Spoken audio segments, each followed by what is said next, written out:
नमो नारायण। भागवत गीता के 9वें अध्याय में श्री कृष्ण जी ने श्री अर्जुन जी को जो ज्ञान दिया है उसे गुहा ज्ञान के नाम से उन्होंने दिया है कि तुम जानो ये गुहा ज्ञान क्या है। इस ज्ञान के द्वारा श्री कृष्ण कहते हैं कि हे पार्थ, इस ज्ञान को मैं आज तुम्हारे समक्ष कहता हूँ। इस ज्ञान को मैंने आज से पहले किसी को दिया नहीं है, अर्थात ये ज्ञान को जानने वाले तुम पहले व्यक्ति हो।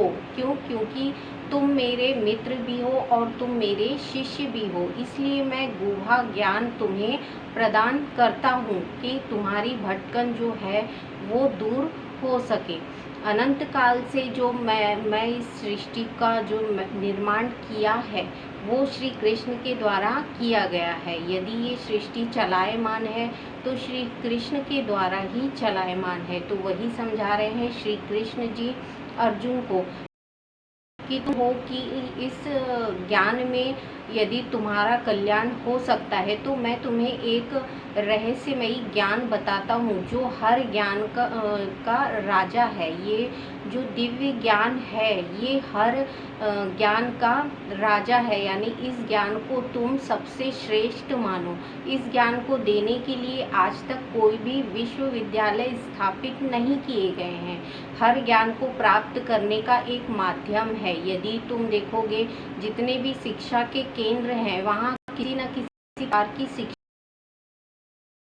ये दिव्य ज्ञान है जो मैं तुम्हें आज दे रहा हूँ। इसके लिए कोई भी विश्वविद्यालय नहीं है।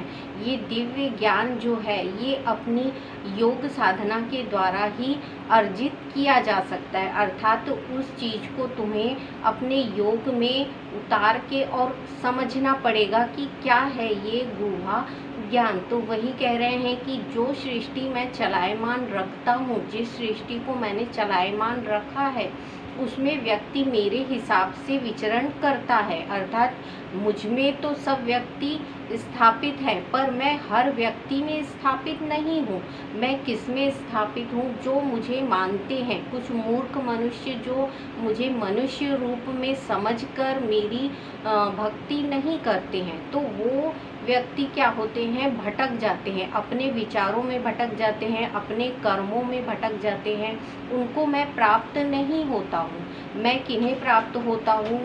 जो व्यक्ति मुझे अनंत और अविनाशी मानते हैं और हर रूप में मेरा ही दर्शन करते हैं, अर्थात जितने भी भगवानों के रूप हैं उनमें सिर्फ मेरा ही दर्शन करते हैं। मुझे स्थापित करते हुए अपनी पूजा पाठ अर्चना को करते हैं, वही लोग मुझे प्राप्त करते हैं। क्यों? क्योंकि हे पार्थ, जितने भी यज्ञ है, श्रोत यज्ञ है या तर्पण यज्ञ है, तर्पण यानी पितरों को जो दान किया जाता है, पितरों को जो तर्पण किया जाता है वो भी मैं ही हूँ। यदि तुम पितरों के लिए तर्पण करते हो तो तुम ये समझो कि तुम वो मुझे ही अर्पण कर रहे हो, और जो पितरों को तुम्हारे द्वारा जो भी वस्तु विषय तर्पण किया जा रहा है, अर्पित किया जा रहा है, वो भी मैं ही हूँ। मैं ही सारी हवन सामग्री हूँ। मैं ही इस वायु में स्थापित हूँ। जिस प्रकार से वायु स्थापित है, यानी एक ब्रह्मांड का जो वायुमंडल है उसमें जो जितनी भी वायु है उस तरीके से मैं हर विषय और हर वस्तु में स्थापित हूँ। इस ज्ञान के माध्यम से श्री कृष्ण जी जो हैं वो यही समझा रहे हैं कि हर वस्तु विशेष में जितनी भी तुम्हारी वस्तुओं की इच्छाएं हैं या तुम्हारी प्रकृति है, उन सारी चीज़ों में, तुम्हारे अच्छे विचारों में, बुरे विचारों में, तुम्हारे कर्मों में, अच्छे कर्मों में या बुरे कर्मों में, सभी में मैं स्थापित हूँ।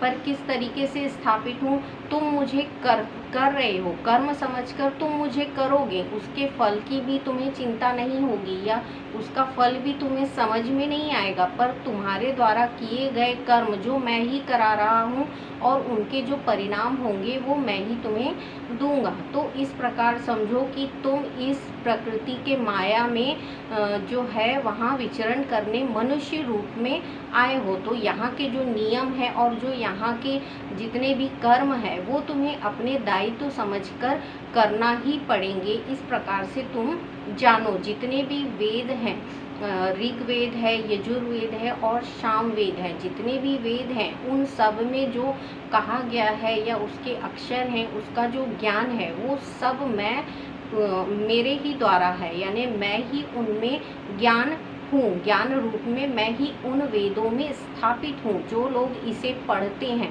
जो योद्धा इन ज्ञानों को प्राप्त करते हैं, अर्थात जो इन वेदों को पढ़ के महामुनि बनते हैं,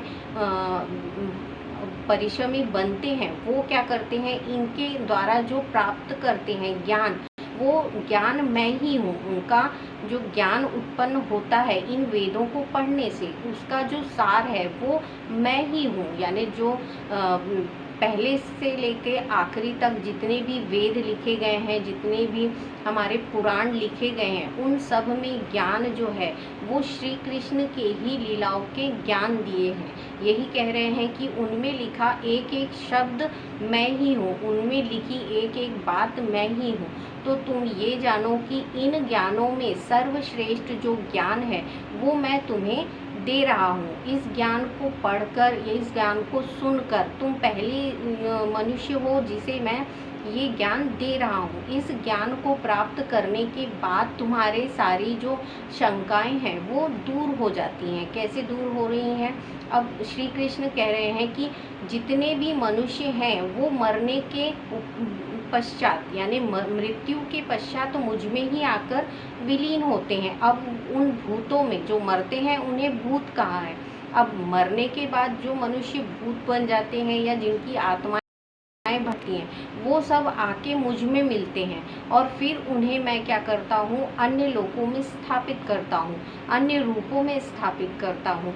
तो वही बताया है श्री कृष्ण जी ने कि तुम मृत्यु के बाद भी मुझी में आके मिलोगे। यदि ज्ञान के द्वारा स्थापित कर लेते हो मुझे, तो तुम अपने कर्मों को श्रेष्ठ बनाओगे और योगी पुरुष बनोगे। और योगी पुरुष बनने के पश्चात तुम्हारा पद बढ़ जाएगा। तुम इस लोक में नहीं, मृत्यु लोक के में नहीं जाते हुए अमरत को प्राप्त करोगे। अमर होके तुम उस लोक को प्राप्त करोगे जो योग्य पुरुषों के लिए बना है।